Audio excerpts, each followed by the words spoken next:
संजय दावखरे. माननीय सभापती महोदय, मराठा आरक्षणासंदर्भातला जो प्रस्ताव सन्माननीय सदस्य प्रवीणजी दरेकर यांनी मांडला, याच्या संदर्भात माझे मत मांडण्यासाठी मी या इकडे उभा आहे. आपण मला संधी दिली. जवळपास 9:30 वाजत आलेत आणि सावंत साहेब आपण दुपारपासून या इकडे सतत बसलात आणि मराठा आरक्षणाचा, मराठा समाजाचा हा प्रश्न किती गहन आहे आणि शासन यासाठी किती गंभीर आहे हेही या माध्यमांनी निश्चितपणे दिसून येतं. सभापती महोदय, मराठा समाजाला आरक्षण मिळावं हा प्रश्न काही आजचा नाही. 1980च्या दशकापासून अण्णासाहेब पाटील असताना पासनाची या संदर्भातली मागणी होते आणि आज 2023 मध्येही आपण आरक्षणासाठी अजूनही आपली मागणी ही पूर्ण होत नाही. आणि त्याच्यामुळे एक प्रश्न असा उभा राहतो की 1980 सालापासून ते 2023 पर्यंत अजूनही हा प्रश्न का रखडला आणि त्यामुळे 1980 पासून ते 2023 पर्यंतचा कोणते कोणते मुख्यमंत्र्यांनी कोणती कोणती भूमिका घेतली, मराठा समाजाच्या आरक्षणासाठीच्या बाबतीत काय निर्णय घेतले व त्याचप्रमाणे समाजाला योजना सवलती बाबतीत कोणते निर्णय घेतला हे समजणं अतिशय गरजेचं आहे. आणि मी या आजच्या ठरावाच्या माध्यमाने शासनाकडे विनंती करतो, किंवा मागणी करतो की या संदर्भातली एक श्वेतपत्रिका शासनाने काढली पाहिजे की कुठली भूमिका कुठल्या काळामध्ये कुठल्या शासनाने घेतली. सभापती महोदय, यापूर्वीच्या सरकारचे आरक्षणाच्या संदर्भातली भूमिका अशी होती की आरक्षणच द्यायचे नाही आणि हे जाणून घ्यायचं असेल तर बापट आयोगाच्या वेळी जी बदमाशी झाली ती समजून घेणं सभापती महोदय महत्वाचं आहे. बापट आयोगाकडे राज्य सरकारने 21 ऑगस्ट 2004 मध्ये हा विषय सुपूर्द केला आणि या आयोगात बहुमताने आरक्षणाचा प्रस्ताव पारित होऊ शकतो हे लक्षात येता ऐनवेळी रावसाहेब कसबे यांचा ऐनवेळी समावेश करण्यात आला. रावसाहेब कसबे हे कोणाच्या बरोबर स्नेही आहेत, संलग्न आहेत हे पूर्ण महाराष्ट्राला माहिती आहे. आणि त्याच्यानंतर मतदान घेण्यात आलं. सभापती महोदय, 4 मतं बाजूनी आणि 2 मतं विरोधात आणि 1 सदस्य अनुपस्थित अशा परिस्थितीमध्ये याच सूत्रधारकांना हे ठाऊक होतं आणि मागासवर्ग आयोगाच्या अहवालाला संविधानिक दर्जा असल्याने तो यात कळीचा मुद्दा ठरू शकतो. मग सुप्रीम कोर्टामध्ये सभापती महोदय जे आता झालं ते सुप्रीम कोर्टामध्ये आपल्या वकिलांच्या हातात गायकवाड आयोगाचा अहवाल दिला, पण त्यासाठी गैर मराठा समाजाची जी मतं होती ती स्पष्ट करणारी जी परिशिष्ट होते ते नेमकी दडून ठेवले आणि त्याचाच अनुवाद इंग्रजीमध्ये द्यावा असं न्यायालयामध्ये सातत्याने मागणी होत असताना त्याचा अनुवाद काही शेवटपर्यंत दिला गेला नाही आणि आयोगाचा अहवाल इंग्रजीत होता, त्याचे भाषांतर करण्याचे प्रश्नच निर्माण होत नाही अशी भूमिका त्यावेळेस देण्यात आली. पण सभापती महोदय, खरा प्रश्न खरे हे आहे की परिशिष्टांचा अहवाल, परिशिष्ट जे मांडायचे होते त्याचा अनुवाद हा खऱ्या अर्थाने इंग्रजीमध्ये पाहिजे होता आणि तो दिला गेला नाही. त्याचा अनुवाद न केल्यानेच गायकवाड अहवाल हा एकतर्फी होता असं सर्वोच्च न्यायालयाचं मत झालं, किंबहुन हे मत निर्माण करण्यात आलं आणि त्या संदर्भातली भूमिका त्यावेळेसच्या राज्य शासनाचं हे पाप आहे. केवळ आणि केवळ भाजपाला याचं श्रेय मिळू नये यासाठी जाणीवपूर्वक हे पाप त्यावेळेसच्या सरकारने केलं. सभापती महोदय, आता प्रश्न असा निर्माण होतो की मग फडणवीस साहेबांनी, देवेंद्रजी फडणवीस साहेबांनी, त्यांच्या सरकारने मराठा आरक्षणासाठी असं काय केलं जे यापूर्वीच्या सरकारने केलं नाही. याचं हे अभ्यासच असेल तर 5 डिसेंबर 2016 रोजी सभापती महोदय उच्च न्यायालयामध्ये 2500 पानांचं एक शपथपत्र त्यावेळेसच्या शासनाने दाखल केलं.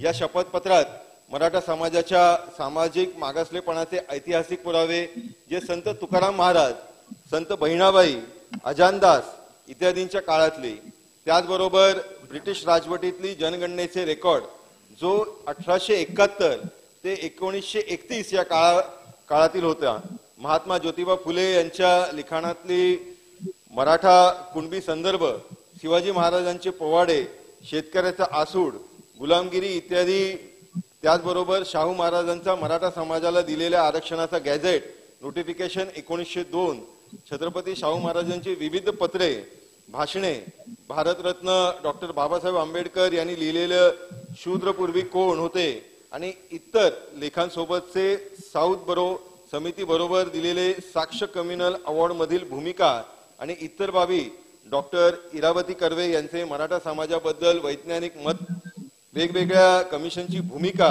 क्षेत्र पाहणी अहवाल, त्याचबरोबर राणे आयोगाने मांडलेला डेटा, गोखले इन्स्टिट्यूटने केलेला अभ्यासपूर्व तयार केलेलं सर्व रिपोर्ट असे, त्याचबरोबर तोडणी कामगारांच्या संदर्भातला अहवाल असेल, शेतकरी आत्महत्यांचा अहवाल असेल, हमाल माथाडी कामगारांचा अहवाल असेल, डोमेस्टिक वर्कर्सचा अहवाल असेल, या सगळ्या गोष्टीचा समावेश करण्यात आला होता. हे सर्व सादर केले. प्रत्येक प्रक्रियेवर माननीय फडणवीस साहेबांचं बारीक लक्ष होतं. मुख्यमंत्री असले तरी विधी आणि न्याय खात्यावरती अवलंबून न राहता स्वतः प्रत्येक गोष्ट वाचून खात्री करून घेत होते. सभापती महोदय, मराठा आरक्षण द्यायचा या एकमेव भूमिकेमध्ये त्यावेळेसच्या सरकारने काम केलं. आधे इधर जाओ, आधे उधर जाओ, बाकी मेरे पीछे आओ, अशी कुठलीही भूमिका राज्यकारभार चालवताना त्यावेळेसच्या सरकारमध्ये आणि मुख्यमंत्र्यांमध्ये माननीय फडणवीस साहेबांमध्ये नव्हती. परिणामी हे आरक्षण उच्च न्यायालयामध्ये याच युक्तिवादावर टिकलं. माननीय सदस्य, ज्येष्ठ सदस्य यांनी विचारणा केला होती की जे वकील हायकोर्टात होते तेच वकील सुप्रीम कोर्टात होते. मग हायकोर्टात जर याच्याबद्दल आपल्याला आरक्षणाबद्दल न्याय भेटला, मग सुप्रीम कोर्टामध्ये का नाही? तर त्यावेळेस मुख्यमंत्र्यांची भूमिका बदलली, किंबहुना मुख्यमंत्री बदलले. आणि ज्यावेळेस राजकीय इच्छाशक्ती असेल, ज्यावेळेस आपली स्वतःची इच्छाशक्ती असेल, त्यावेळेस काय करता येतं हे निश्चितपणे या भूमिकेमधनं स्वयंस्पष्ट होतं. सभापती महोदय, खडसे साहेबांनी इंदिरा साहनी केसच्या संदर्भातला सातत्याने उल्लेख केला. तर इंदिरा साहनी खटल्यामध्ये निकाल आल्यानंतर कुठल्याही समाजाला जो मागास ठरवायचा असेल तर मागासवर्गीय आयोगाचा अहवाल हा आवश्यक असतो. म्हणूनच फडणवीस सरकारने यावर भर देत गायकवाड यांच्या अध्यक्षतेत मागासवर्ग आयोग स्थापन केला होता.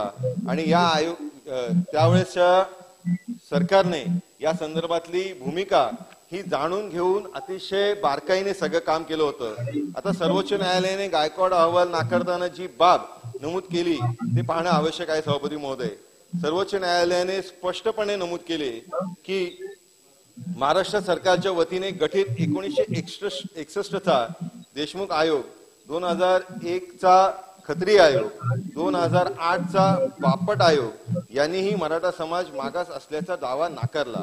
आणि त्यामुळे 60 वर्ष विविध आयोगांनी जो मराठा समाज मागास नाही असे सांगितले, त्याचा अचानकपणे तुम्ही मागास आहे असं कसं म्हटलं? तर सभापती महोदय, याचा अर्थ असा होतो की तत्कालीन काँग्रेस किंवा जी सरकार होती त्यावेळेस त्या लोकांनी मागासवर्ग आयोगाचा हा अहवाल आम्हाला मान्य नाही असे नाही सांगितलं आणि त्यावेळेसच त्यांनी भूमिका घेतली असती तर आज आपल्याला सर्वोच्च न्यायालयामध्येही ठाम भूमिका या सरकारची राहिली असती आणि या सरकारच्या माध्यमाने आपल्याला आरक्षण देता आलं.